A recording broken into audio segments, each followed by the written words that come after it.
This is the Bama Podcast with Marty Solomon. I'm his co-host, Brent Billings. Today we continue our review of The Chosen with a discussion on the second episode. Second episode, Brent. This is by far my favorite episode of the entire series. Season 1. Best episode. Well, you are in company with two of the three writers of the show then. Well, speaking of writing, and I've been thinking about this all day because I didn't want to get overly dramatic or overstate something. And this is just a statement of personal opinion. This is not an objective argument. I'm not prepared to back this up with any external evidence. This may be, like, I've been trying to think of something that I'm going to say one of, but I have not been able to think of something else up to this point. This is one of, if not, I think, one of the best episode of a series that I have ever seen. It is so well written. Like, I'm not so wound up about the details of, like, what's going on in the entire episode, but, like, the whole plot of this episode, the design of it, it's just so good. It is so good. Like, I weep every time I watch the end of this episode. I'm now like, it's getting worse, and I've seen it. I was like you last week or the last episode. Like, you were just trying to take notes. I was just trying to take notes, Brent. I needed some things to talk about today, and I'm like full on convulsing at the end of this episode. It's just so good. It is so good. All right, enough. I fully understand your experience. Somehow I'm like, I'm just taking notes. How much could this, like the end of the first episode, the second time around with taking notes, it hit me harder. And then I watched it again, last night in preparation for this episode, even though it's, not strictly necessary. I just, watched the first episode again just for kicks. And man, yeah. From front to end, from the opening scene, it is so good. It is so well designed, well written. I don't know if I'm just a total sucker, but just a fine piece of cinematic production here. No, I think that's why this series is getting our attention and our review, our overview, whatever you want to call it. It's really well done. So I say we commence with our review and spoilers for the entire episode right now. Absolutely. Commencing away. So the episode starts off back in 948 BC in Kinneret, which is apparently a forerunner to Gennesaret, from what I understand. Yep, should be, if my understanding is correct as well. Yep. And also, as I was looking into this a little bit, trying to figure out what the city was that they were talking about, the Sea of Galilee was apparently named after whatever the most prominent city around it was at various times. So apparently it's been called the Sea of Tiberias at times, and at one point it was called the Sea of Kinneret. Yep. So that is correct. To illustrate how important it is as a city. And it comes up in the text a few times as well. Apparently it's mentioned in Numbers 34, Deuteronomy 3, and Joshua 11 and 12. You see that. So, but they're preparing for Shabbat, and, the little boy is asking questions, and the mom is explaining how Shabbat works. And then, eventually we see the boy catches the first star, and they start blessing each other and sharing a meal and whatever. But the thing that kicks it off is they do this Eshet Hayil. Apparently it's a song, although they weren't singing it in the show. But maybe you can kind of explain what the Eshet Hayil is all about. Yeah, the Eshet Hayil, that is Proverbs 31. Comes out of that portion of that last chapter of Proverbs. A lot of people know, like, the Proverbs 31 woman, that whole thing, which has so often been, like, just so badly used and abused in biblical interpretation, particularly with Western and Christians. And anyway, but this is a great way to actually encounter the Eshet Hayil and actually learn what's going on with the Eshet Hayil. And there's a whole bunch of stuff about the scene that I'm not sure you could make the case was historically accurate. We're 1,000 years BC. To have them wearing prayer shawls, to have candles on the table, to have them reciting some of these things may not have a ton of historical accuracy, but again, for the design of the episode, just absolutely phenomenal. But the Eshet Hayal at some point in Jewish tradition becomes a very regular Sabbath recitation. And so it is, Eshet Hayal means woman of valor. Woman of valor. So a woman of great character, a woman of valor, who can find Eshet Hayal. And there's this list of things that Proverbs 31 talks about. Now, in our culture, we have often talked about, like, this is a checklist for a beautiful, God-fearing wife. Like, she has to do all these things to be a good wife of noble character. And yet that song, that portion of Proverbs is not a checklist, but it's a proclamation. It's extolling. Eshet Hayal is what you pronounce, what you proclaim, what almost erupts out of you when you see a woman, but especially your wife, just do something that is just like extraordinary, and you proclaim, you extol her as a woman of valor. And so it's not a checklist of here's all the things, like here's the bar, like here's the list of bare minimum. It is, look at how you just show up and you do these incredible things in this world. You do these incredible things in this life. We extol you for the type of person, the type of woman that you are. And so Sabbath is this point where you really, especially the patriarch, and I was trying to think of if there's any blessings that get like repeated to the patriarch, because I feel like Sabbath is a time for the patriarch to like exude blessing, appreciation, encouragement, exhortation. Because you heard in the video, the children get blessed. May you be like Manasseh and Ephraim. To the daughters, may you be like Sarah and Rivkah. And to the wife, it all starts with the wife and then the children's. The children's, listen to me talk. I know my English. It all begins with the wife, the Eshet Hayal being proclaimed, and then the children being blessed, boys and girls.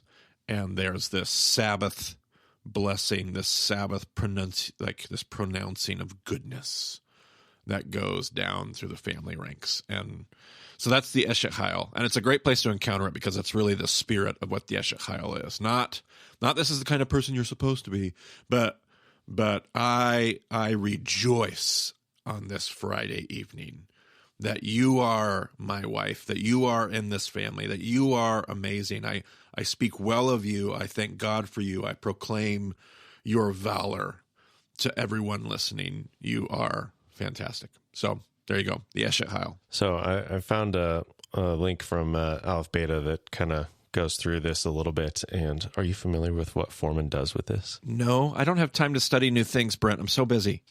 He goes through the Eshet Hayal as a commentary on the book of Ruth and breaks down how it all lines up with her story. And I put it on our topic list, so we're probably going to cover this in a future episode because it's pretty crazy. But yeah, so there's... I'm going to include the link in the show notes. If you have an Aleph Beta Premium subscription, you can... well, it's an audio course, but you can listen to 2 hours of Foreman going over all of these details, and I think he doesn't even get through all of them. It's pretty wild. So the Eshet Hayal, check it out. I was not familiar with it at all before seeing this episode, so it's been a fun little journey of discovery for me. Hooray. I'll have to check that out. Did you say you have to have a premium membership? To do the audio course. He's got a 2-hour audio course on it, but there's an article that kind of goes through some of the high-level overview of the Eshet Hayal that you can see on the link. Interesting. I may have to look at that if I'm doing True Confessions right now. Marty doesn't even have a premium membership to Aleph Beta. I have the middle membership, so still locked out of some great content. Well, we can fix that. All right, so back to our episode.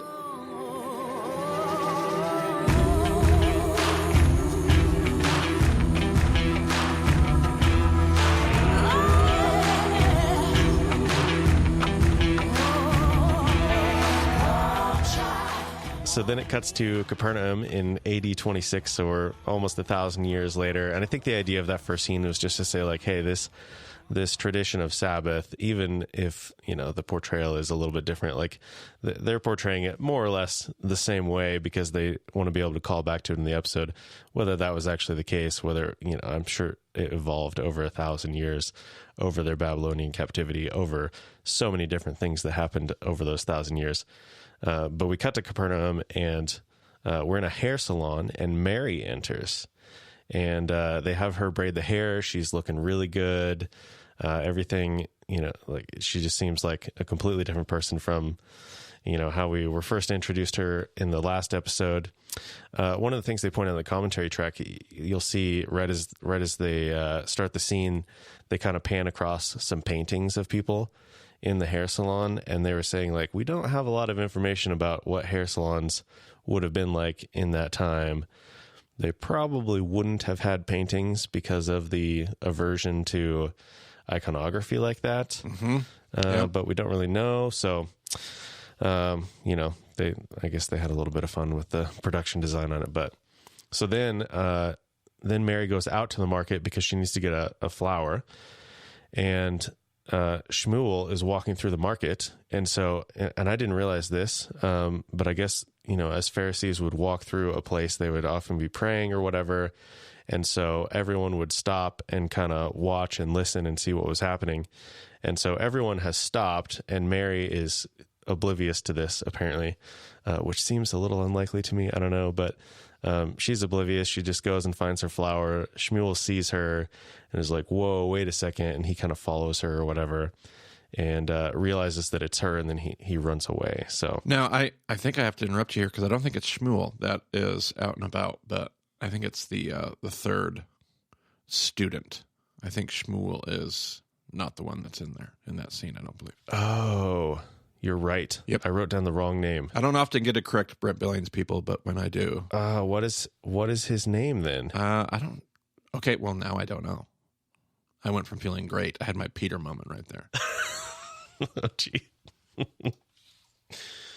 Oh, it's Yusuf. Okay.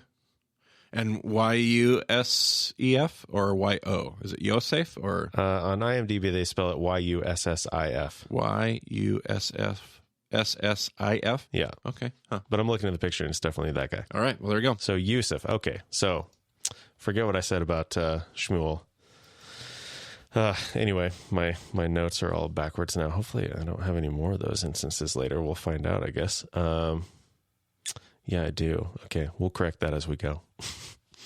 So, I don't know if you have any thoughts about the hairdressing situation and kind of what's going on there or whatever, or the Pharisees' interaction with people, whatever. Any thoughts on that? Not necessarily. I don't know how much, I don't know if you listened to the scholarly discussion about Pharisees, and I've never necessarily encountered that or heard that, or like the idea doesn't seem crazy to me, but that everybody would be stopping as they walk through, but sure. Yeah. Yeah. That's something they mentioned on the commentary track that they found in their research, but I don't have like a specific reference that I can point to for it. Okay. Well, there you go. Learn something new. So then we have Matthew and Gaius entering a building to talk to Quintus, to rat out on Simon and Andrew and their scheme or whatever. And you can't really see it in the shot for very long, but there's some writing on the floor. And I was wondering, like, is that Latin? Is that like, what did you happen to notice that scene where the writing was on the floor when they first walked into that building? I absolutely noticed it. I did not notice if it were Greek or Latin. I don't know. I would expect Greek, I think. It was a mosaic on the floor, I believe. Yeah. It seemed like it was a mosaic, maybe a rug, but either way. I wasn't sure what it was, but I was just wondering if you happen to know. But I know exactly what you're talking about, but I didn't stop long enough to actually examine it. Yeah, they didn't mention in the commentary either, so it might not be anything in particular. I don't know. But anyway, so Quintus enters. Matthew lays out the whole thing. I don't find Simon reliable. Gaius as things progress, Gaius is always trying to leave, and eventually Matthew says something, and Gaius just kneels down, and then the other soldier there draws his sword, and I'm like, oh man, he's like ready for a beheading. Yeah, Quintus is saying, so you think I was wrong in my judgment? And Matthew just like, yes, I do. And that's when everybody freaks out, like, oh my gosh, you're going to die. So fantastic. Yeah, pretty great. But Quintus, eventually is like, yeah, you're cute, Matthew, but I like it, and I think we can have a special assignment for you. So we'll be in touch. And then Gaius is like, okay, we got to get out of here before he says something dumb again. So then we're back in the bar. Which, by the way, before we move on to the next scene, I just loved the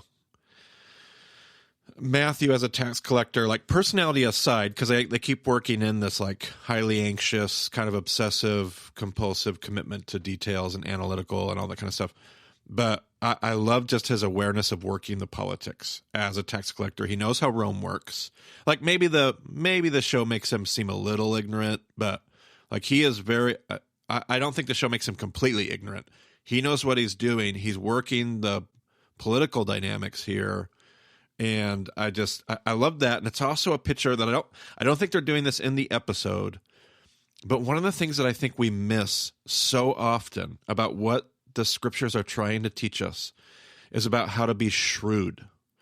Like we don't incentivize, or like we don't look at shrewdness as what am I trying to, as a noble attribute. As we don't see it as valor. We see it, even though that Jesus tells us to be shrewd as serpents and innocent as devils. Like, well, I don't really know what that means. I don't really like shrewd. We don't like the idea of being shrewd. We are so wound up. We're much more like Pharisees. We're way more wound up about morality than we are about engagement. And yet, one of the things that the Bible keeps talking to us about is like being shrewd, like knowing how, especially in the presence of empire. Like I just keep thinking about the book of Esther. I mean, this spring we celebrated Purim. You do every spring. And there's this, just remembering the book of Esther and how she knew how to engage the imperial dynamics, the political power in a way that was shrewd, in a way that kind of forced its hand. And I love that. I just saw that in Matthew and I thought, this is a quality that we don't typically gravitate towards or celebrate, and something that Jesus, at least in part, calls us to. And so yeah, I know that's tricky, but it's also in there. And I thought I liked that scene for that reminder. And I'm not sure if the actor Paras Patel has any direct experience in this. I guess the director's daughter is autistic, and so he's familiar with that. What their personality would be like, and recognize some of those traits in what we see in Matthew in the scriptures. So wow. Okay. Matthew is supposed to be on the autism spectrum within the context of the show. Whether he actually was or not, it'd be very difficult to know, but the director, and he's one of the writers too, like recognize some of those traits from his daughter and from what he read about Matthew in scriptures. So that's kind of the angle they're taking on that. That's interesting. Fascinating. Okay. So then we're back at the bar, and Simon is kind of working the table of the merchants. And there's a few like references to Absalom, and he's just buying drinks for everybody. I don't know if you have any thoughts on any of those little references. I feel like I probably don't understand half of what they were making reference to, but it was like perfect, Bible jukes. Like it was awesome. It was well done. It was the kind of stuff that like us idiotic Bible college students would have done when we were, in the middle of school as, juniors. And you got the Jesus jukes, you got the Bible jokes. And so, yeah, they definitely had this like, oh, look at this guy. He's got a mane like Absalom. Well, Absalom's the guy in the scripture that gets caught in the hair, gets caught in the tree by his hair. So, don't go around any, low branches. And they tell Peter not to go walking around any. And I'm still trying to figure out like what the staircase reference was. But anyway, just some great biblically based, Jewish history based, trash talking there. I like that. It was fun. We're not afraid you'll steal our fish. We're afraid you'll steal our women. Look at this man. Like Absalom, no? Hopefully better than Absalom. Stay away from low-hanging branches, my boy. Stay away from steep staircases, old man. That's it, Sol? None for Jason? Oh, what did he do this time? Ask her wife. Yeah, everyone seemed to be having a good time. And then we had the entry of James and John for a very brief moment, our introduction to them. And then, so then Simon goes over and sits down with Andrew, who's just been off to the side, sitting at their little table. And he's like, "Hey, what are you doing? Why are you buying all these guys drinks?" He's like, "Are you fattening your lambs before the slaughter?" And it's pretty great line. And Simon's like, "Look, Eden and you are my responsibility. These men are not family." And I know this is definitely the problem that we have with the Simon character is like, there's no way that he would actually look at his fellow Jews in that separated sort of way where like his immediate family is his family and the other guys are not his family. Like, obviously that is pretty unlikely historically speaking, but I think maybe from Andrew's response a little bit, we kind of get the idea like, oh, this is a serious thing. Like Simon is, if Simon was to do something like this, Andrew's response would be like, "Dude, what are you doing? This is completely wrong in every way." Right. Yep. Yeah, absolutely. Yep. So then we cut to Nicodemus, and he's reading about demons and exorcism, which is pretty fun. Like he can't get this out of his mind. And I have in my notes that it's Shmuel, but I guess it was Yusuf charges in, and he says the Av Beit Din himself requests your presence, and I have no idea what that means. So maybe you can explain that one, Marty. Yeah. So the Av Beit Din, I've run into that term before. You picked it up, and I didn't necessarily pick it up when but that was the figure I was thinking of when they went to go there. Father or master of the house of judgment. Or let's see here. If you look on the Wikipedia page, it will translate it master of the court. The Av Beit Din, master of the court. Literally, father or master of the house of judgment. Now, according to what I'm reading, I'm not an expert in this. I have heard the term before and read about it. The second ranking member of the Sanhedrin. So where Nicodemus is called to isn't in front of the Sanhedrin, but they want to send word to Jerusalem. So apparently the Av Beit Din is in Capernaum, apparently, and wants to send a representative to Jerusalem to kind of alert the larger authorities. So that's this chief elder, this chief ruler. And I'm wondering now, knowing how the Sanhedrin works, is that from the second highest ranking official? Is that from the Pharisaic school? Because Nicodemus is, member of the Sanhedrin, we're told. Is this member on the Pharisaic side, the Pharisaical party? Because the Sanhedrin is made up of Sadducees and Pharisees. So which side is it? So anyway, interesting. A whole bunch of things I don't know, but there you go. Good question. Yeah. So it says the Sanhedrin are gathering to consider whether the woman from the red quarter being redeemed is a miracle or not. Nicodemus doesn't know about this yet. And, they all get in there, and Yusuf is like, "Look, I followed until I was absolutely certain. There's no doubt it was her." And Nicodemus is like, "Whoa, okay, hold on a second. I want to do a little bit of my own investigation first." And so, they agreed to do that. And in the commentary track, I thought it was really interesting. They were saying like, look, we don't have a lot of, like, there's all these lines like, oh, the Pharisees conspired against him. But they're saying, look, the Pharisees are not this evil group of people. They're struggling to do the right thing. And even though we don't see these types of backroom conversations in Scripture, that's what they're trying to portray. Like, they're trying to puzzle this out. They're trying to wrestle with this and figure out what the right thing to do is. And I thought that was just really, really encouraging that we're gonna like see a human perspective of the Pharisees throughout the rest of the show.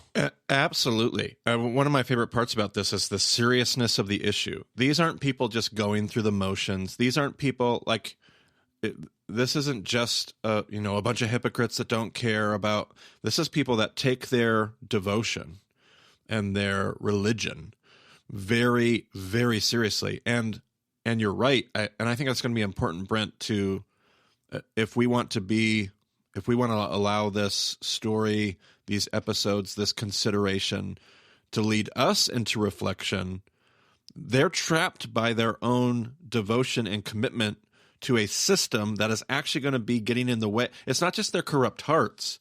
It's that they're bought into a religious system, a theology, a dogma that blinds their eyes, that blocks them from being able to enter the kingdom. Like, they're very much committed. They're very serious. They're very devout. But they've got some things that are in the way, and it's their own traditions. It's their own.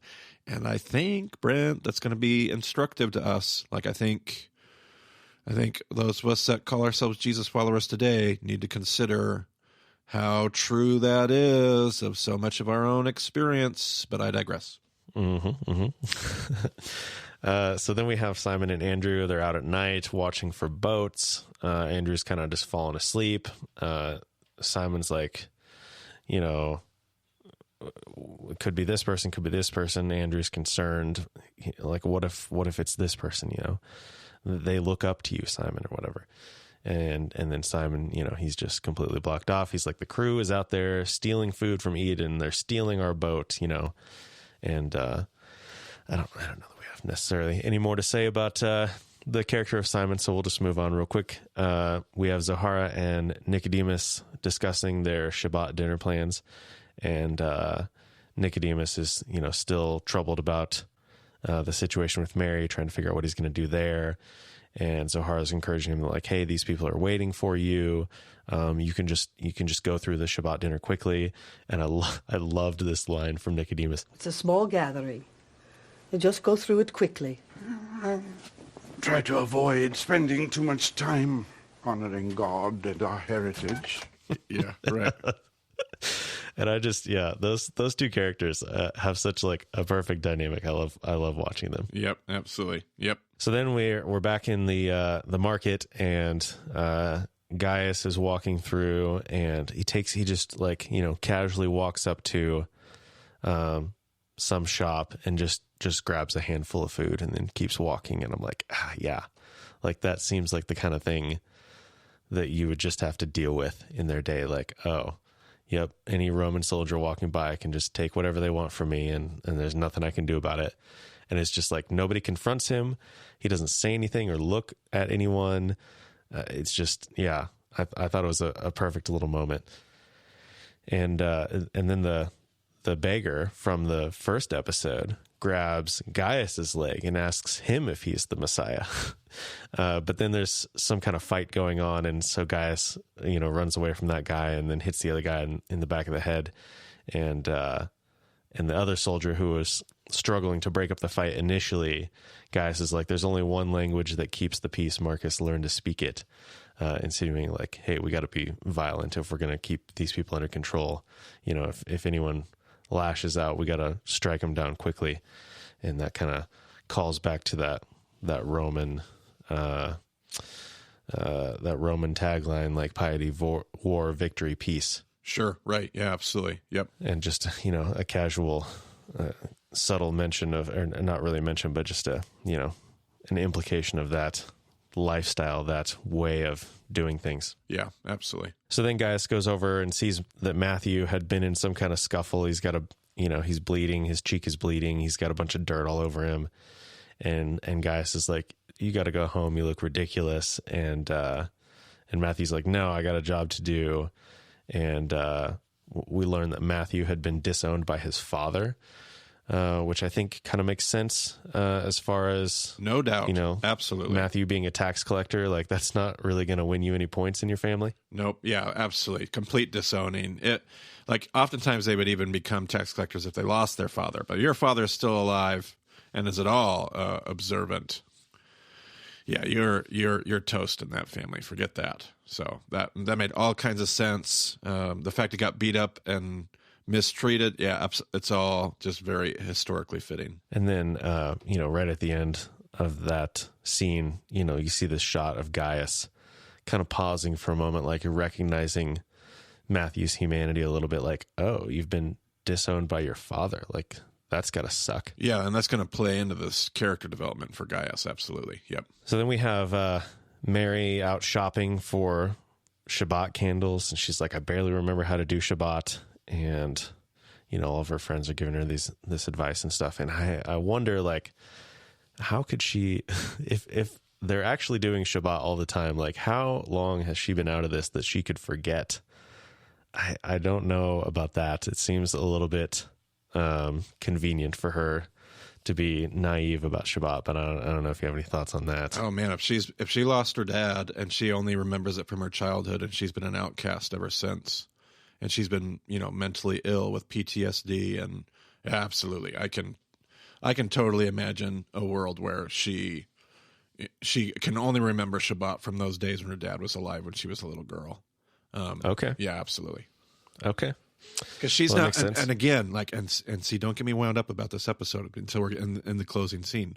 Like, you don't get invited to Shabbat. Like, she would have never been included.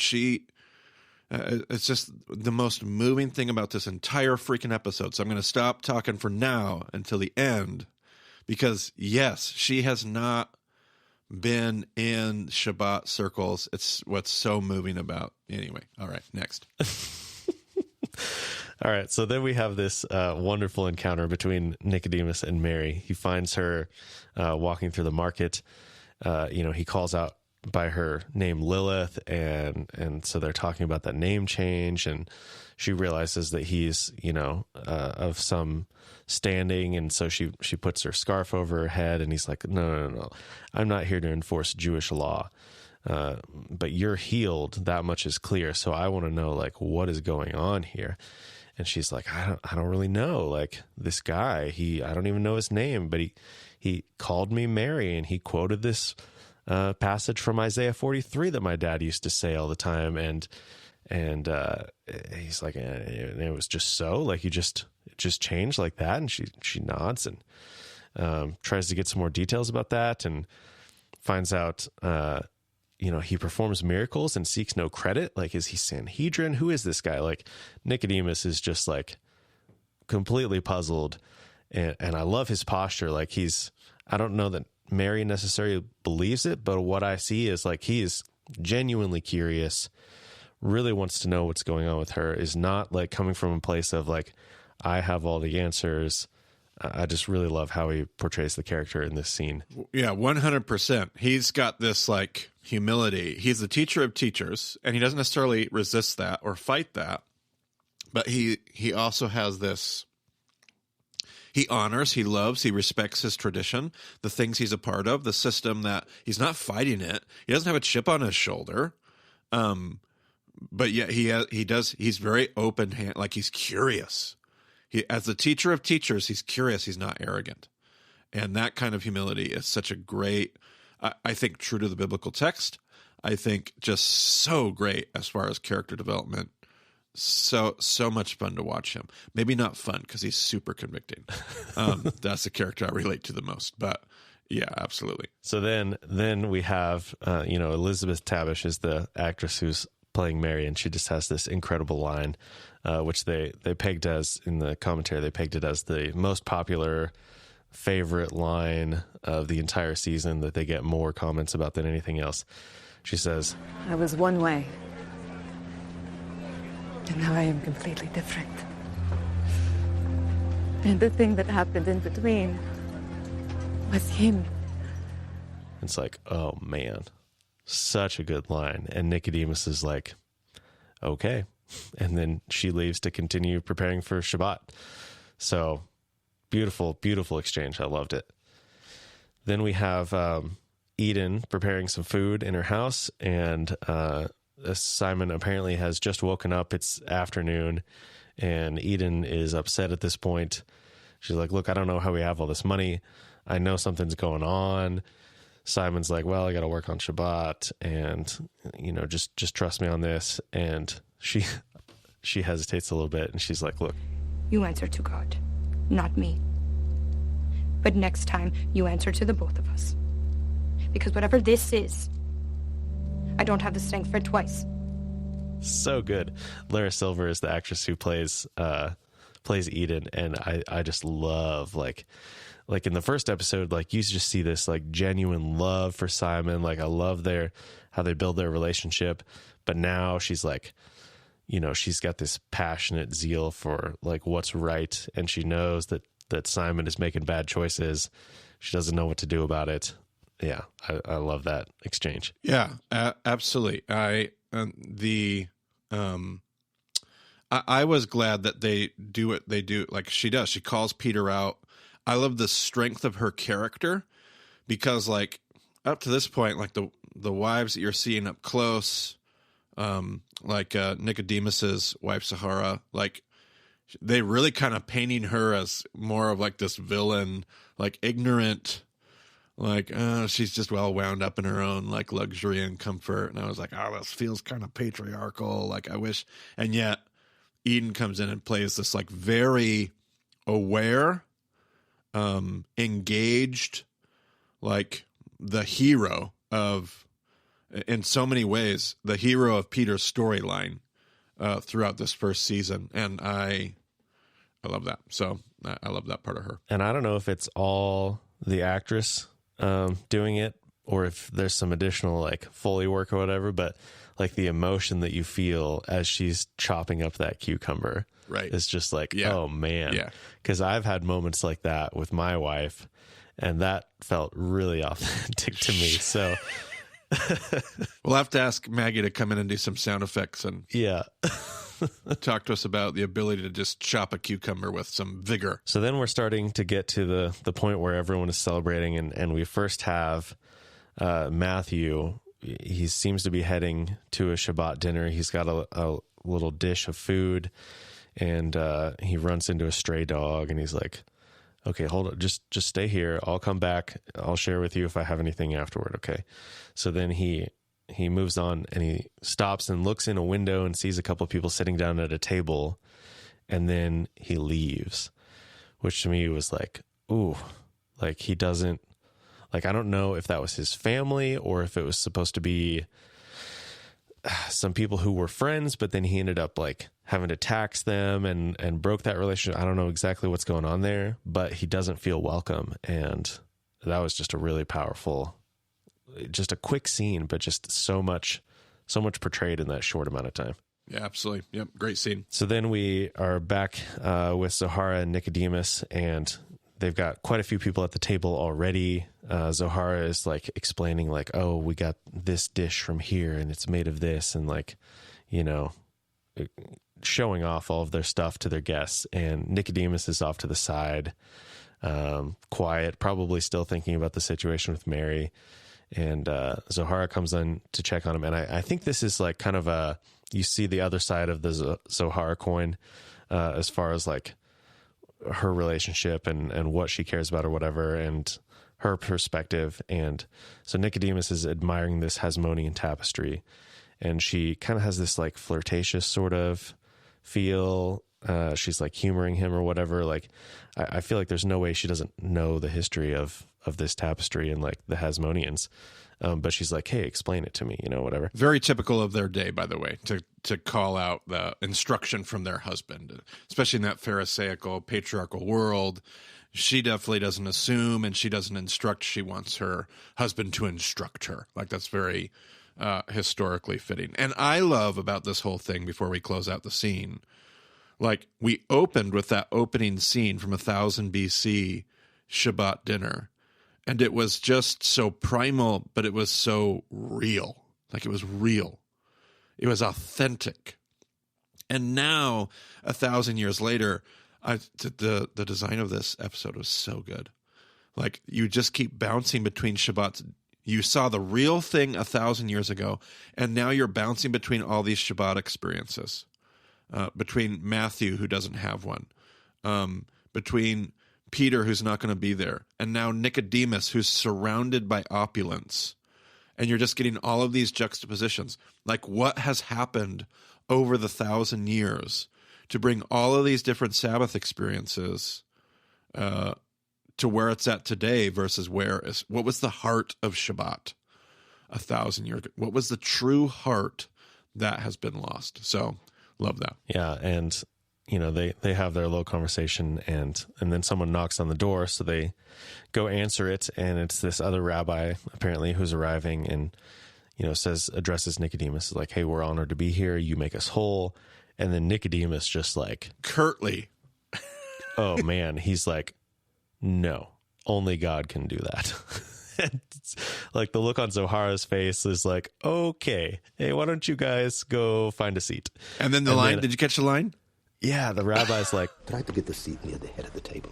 It's like, oh my gosh, you're going to say that out loud? Like, whoa. Sure, but such a beautiful little setup for, it's just another one of those things. It absolutely feels real. Like, absolutely. There are people who, very explicitly are like, I want the place of highest honor. Just let's make it happen, and don't care who they step on to get there or whatever. So, hey, listen, I don't want to get stupid, I've been at events before where people, I might be doing a Passover Seder meal, and people will very deliberately show up early and vocalize, "I want the seat closest to where you're at," which we all understand that. We all get that. I'm not saying that's a bad urge, but that's not far from like, yes, that's very, especially in their world, but even in ours, that, I just think it's a great point to pull out, Brent. Yeah, and like I don't necessarily want to judge the motivations of that, and I certainly don't want to say that every rabbi or Pharisee or whatever is like that, but just to recognize like, oh, there are people who do that, and maybe their intentions are good, maybe they're not. But yeah, I just love how they portrayed it, and the actors, Nicodemus, Eric Avari, and Janice Dardaris playing Zohara. Like, I love their personal interactions in that scene, and then I love both of their reactions to the guests coming in.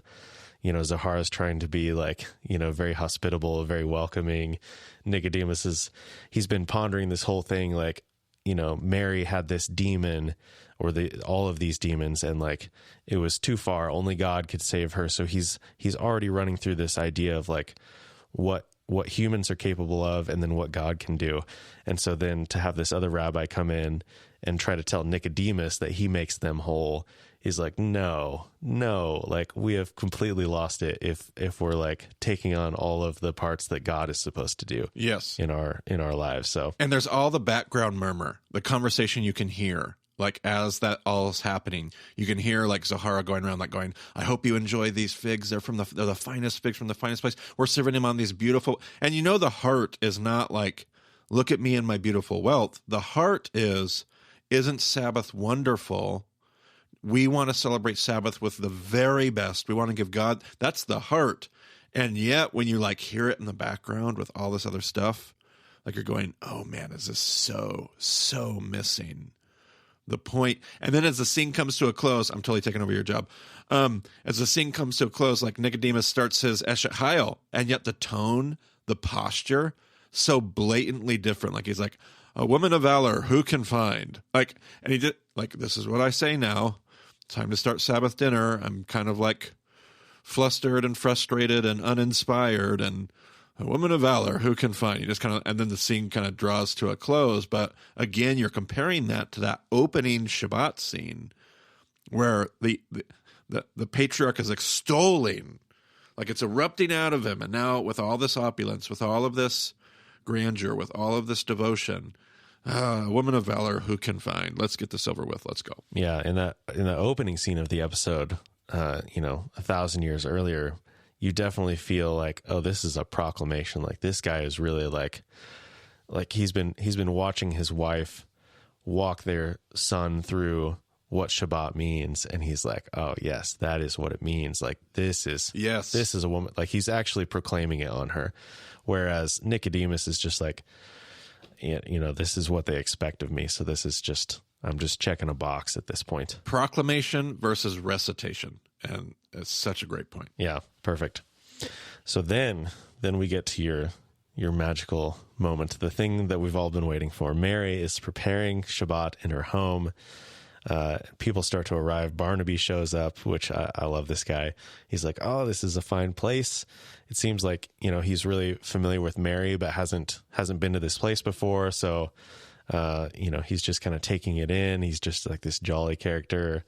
And then Shula arrives right shortly after him. And like, oh, I couldn't keep up with Barnaby. And then James and Thaddeus arrive. And Mary doesn't know them, but welcomes them in. Like she's just rolling with it.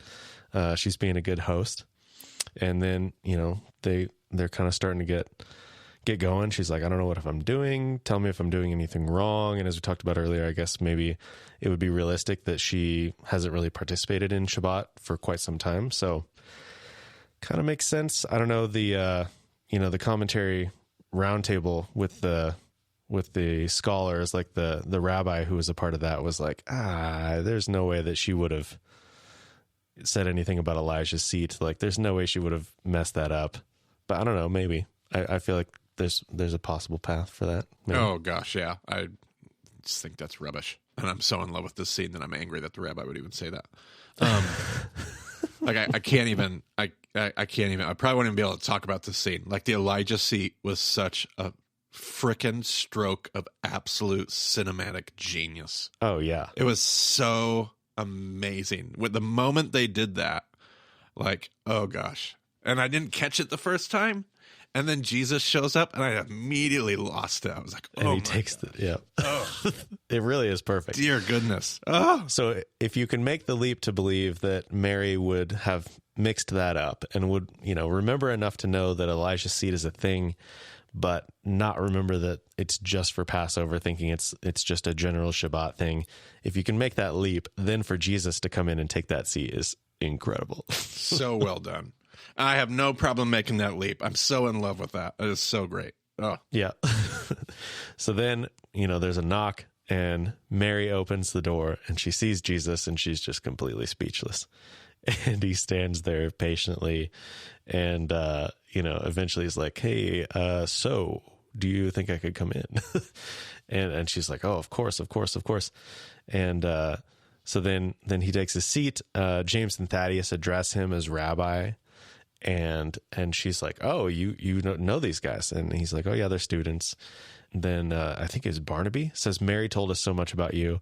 And he's like, oh, I hope not too much, and I think he's just insinuating the idea, like, he's always telling people like, hey, go present yourself to whoever, but don't tell them that I did this or whatever, Yeah, she mentioned earlier to Nicodemus, like, I couldn't tell you even if I knew who it was because his time hasn't come. So she knows better. So there's this like little winking callback to like, oh, hope you didn't tell him too much. Yeah, and then Mary's like, she's trying to like introduce everyone essentially, and she's like, I don't actually know your name. So he shares his name, and then Barnaby's got the line, well, apparently something good can come from Nazareth.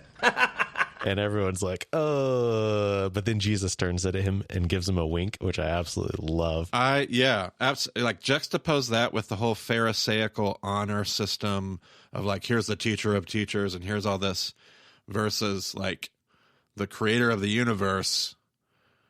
And the posture is like, it doesn't diminish anything from who he is and his authority, but just a beautiful, loving posture of like, no offense, just a wink and an affirmation of this mumser.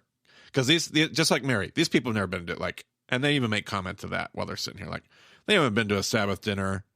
Like, nobody's inviting the blind woman. There's all kinds of like stigmas about why she's even blind, and she's obviously an outsider and obviously going to be poor. And Barnaby, like, who knows what his story is, but he's a lousy, good for nothing nobody.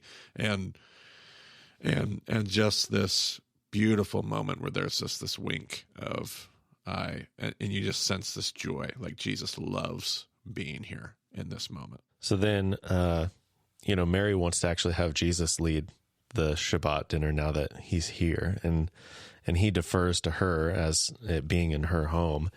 And I think the rabbi in the round table was like, there's no way he would absolutely be the one leading it if he was there. I think they need to have this rabbi leave. I need to have him leave the round table. This rabbi is very frustrating. I haven't watched these things, but oi Gaval. Well, there you go. Don't bother with the round tables, I guess. But, I don't know. He also acknowledged, knowing the character of Jesus, it's, very, very plausible that he would, have a sense of modesty and would just say, no, go ahead and you do your thing. This is your home. So, he does give some, I don't think we necessarily have to throw him completely out the door. I'll throw him out and lock it at this point. I'm so frustrated with his commentary. So anyway, then Mary begins reading the end of Genesis 1, a.k.a. Genesis 2. Don't even get me started about how they break up chapters in the Bible.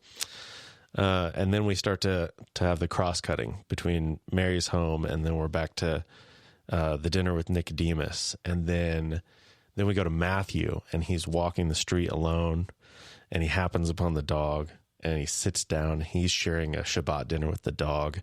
It's like, ugh. And wow. And then Simon is there with Eden and Andrew, and then Simon gets up and goes over and kisses Eden on the cheek, which I think is not what he was actually going for. She kind of turns away from him a little bit, and Andrew lingers there. It seems like Andrew doesn't actually end up going with Simon at all, because later we see Simon standing on the shore alone when the Romans approach him. Yep. But yeah, just this beautiful, in some ways it's like, oh, look, everyone is going through this same experience. Everyone has their Shabbat dinner. Everyone has some sort of community, even if it's just with a stray dog in the street. But at the same time, it's like, man, these experiences are so different. Yeah, and again, I just think the design of where you started with the original Sabbath, what was the heart? What's the whole point of that Sabbath 1,000 years ago in that opening scene? And how messed up has the story become when these are the Sabbath experiences of the world that Jesus walks in? And yet you also get this moment of okay, the whole reason we had that Sabbath was so that you could imagine a world where the Sabbath where Jesus is at could be happening. That's the whole point.